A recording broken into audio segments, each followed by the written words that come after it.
Neste vídeo, embarcaremos em uma jornada profunda pelos mistérios dos nomes do Criador, as distorções linguísticas ao longo dos séculos e o conhecimento oculto das raízes das línguas sagradas. Vamos explorar como o arâmico, o hebraico, o assírico e o siríaco se entrelaçam com o árabe, revelando segredos que desafiam as interpretações tradicionais.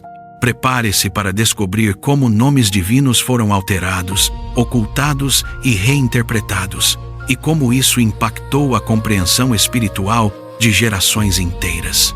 Vamos começar desvendando as origens e as manipulações desses nomes sagrados. Os nomes do Criador sempre foram alvo de debates e interpretações.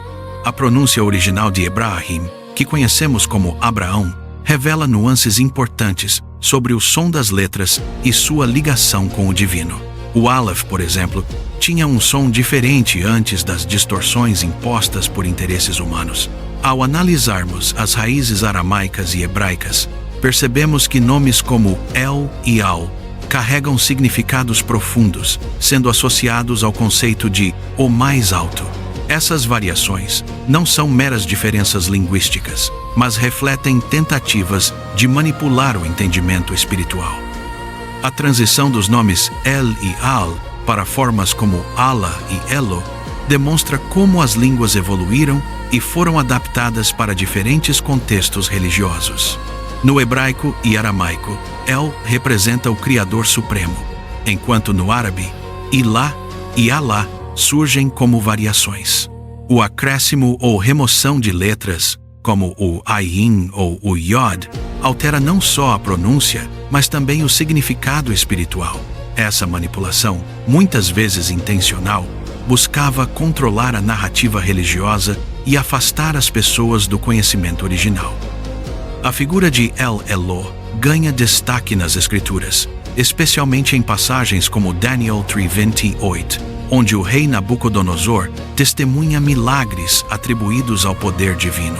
O termo Elion El, o Altíssimo, aparece em Gênesis e é associado a Melquisedeque, sacerdote de uma ordem celestial.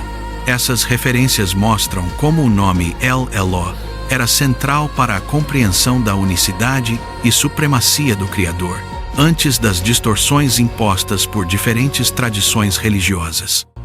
No Alcorão, especialmente nos versos 86 contra 18, 1-9, encontramos a menção à Desanoveria Galáxia, Iliim, onde os registros dos justos são mantidos. Essa ideia de um local elevado, reservado para as almas puras, reforça a ligação entre o conhecimento espiritual e o acesso ao divino.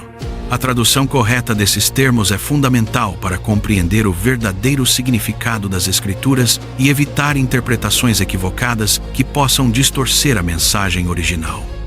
A palavra Elohim, com seu final em I-Am, carrega um som de zumbido que indica pluralidade e harmonia. Esse detalhe fonético não é apenas uma curiosidade linguística, mas representa a multiplicidade de vibrações e energias presentes na criação. O acréscimo de vogais e regras gramaticais ao longo do tempo, como o Tajwid e o Tartil no Alcorão, buscou padronizar a recitação, mas também escondeu nuances importantes do nome original e sua vibração espiritual. A distinção entre letras solares e lunares no árabe é um exemplo de como a linguagem foi adaptada para diferentes propósitos. As letras solares, marcadas pelo uso da vogal shada, e as lunares, pelo sukun, refletem não só regras gramaticais, mas também influências culturais e religiosas. O termo Shamsun para sol e Qamar para lua mostram como o simbolismo astronômico foi incorporado à linguagem, criando camadas de significado que vão além do simples som das palavras. Com o passar do tempo, a pronúncia e a escrita dos nomes divinos foram alteradas para atender a interesses políticos e religiosos. O uso de sufixos como Ur, palavra babilônica para fogo, transformou nomes como El-Rahim em Ar-Rahim, mudando completamente o significado espiritual.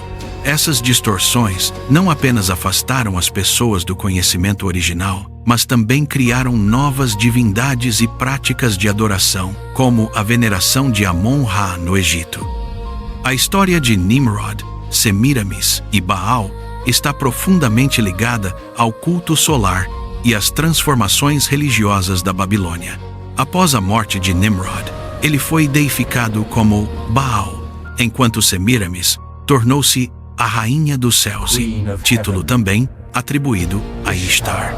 Essas figuras mitológicas influenciaram não só o paganismo, mas também práticas religiosas posteriores, incluindo o simbolismo islâmico do crescente e da estrela, que representam o Sol e a Lua.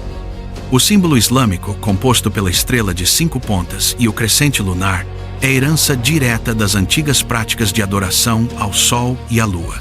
O termo din ou din, usado no Alcorão para religião, originalmente significava decisão ou julgamento. Essa mudança de significado reflete como elementos pagãos foram incorporados às religiões abraâmicas, perpetuando símbolos e práticas que remontam à Babilônia e ao Egito Antigo. A introdução das vogais solares e lunares, como Shada e Sukun, teve impacto direto na pronúncia dos nomes sagrados.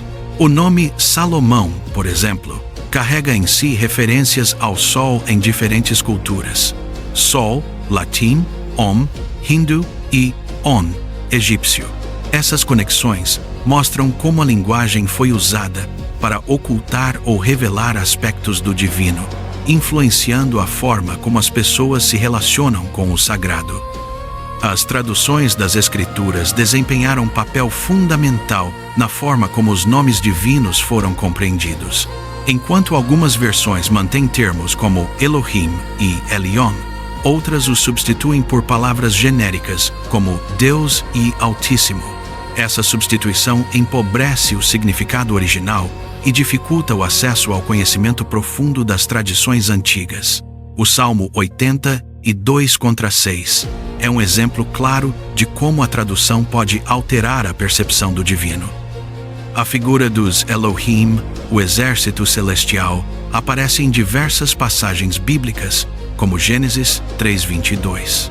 O nome YHWH, muitas vezes pronunciado como Yahweh, é na verdade uma distorção do original Yahweh. Essa diferença não é apenas fonética, mas carrega implicações espirituais profundas. Além disso, a tradição fala dos 24 anciãos do jardim, divididos entre benevolentes e malevolentes, cada um com um papel específico na ordem cósmica. Os 24 anciãos do jardim são apresentados com nomes terrestres e naturezas distintas, revelando uma estrutura espiritual complexa. Cada ancião possui atributos específicos, representando forças benevolentes e malevolentes que influenciam o destino da humanidade. Essa divisão reflete o eterno conflito entre o bem e o mal, presente em diversas tradições religiosas e mitológicas. A ignorância é um feitiço lançado pelos malfeitores para manter as pessoas afastadas do verdadeiro conhecimento. Ao ignorar os fatos e aceitar crenças sem questionamento, a humanidade se afasta de sua essência divina. Para quebrar o feitiço da ignorância, é necessário buscar o conhecimento correto, especialmente sobre as raízes das línguas. Compreender os componentes fundamentais de qualquer linguagem, seja ela verbal, musical ou artística, permite acessar a essência do conhecimento. Só assim é possível desvendar os mistérios ocultos e recuperar a ligação com o divino. O surgimento das línguas modernas, como o espanhol, francês e inglês, foi resultado de um processo de simplificação e padronização que cortou as raízes das línguas originais. Ao adicionar vogais, pontos e regras gramaticais, os estudiosos afastaram as novas gerações do conhecimento profundo, criando barreiras para a compreensão dos elos comuns entre as línguas antigas. Recuperar o verdadeiro nome do Criador é fundamental para restabelecer a conexão espiritual perdida. Os filhos dos Elohim, outrora conhecedores desse nome, foram privados desse saber por gerações. Ao resgatar as raízes linguísticas e espirituais, é possível reconstruir a ponte entre a humanidade e o divino, superando as limitações impostas pelas distorções históricas.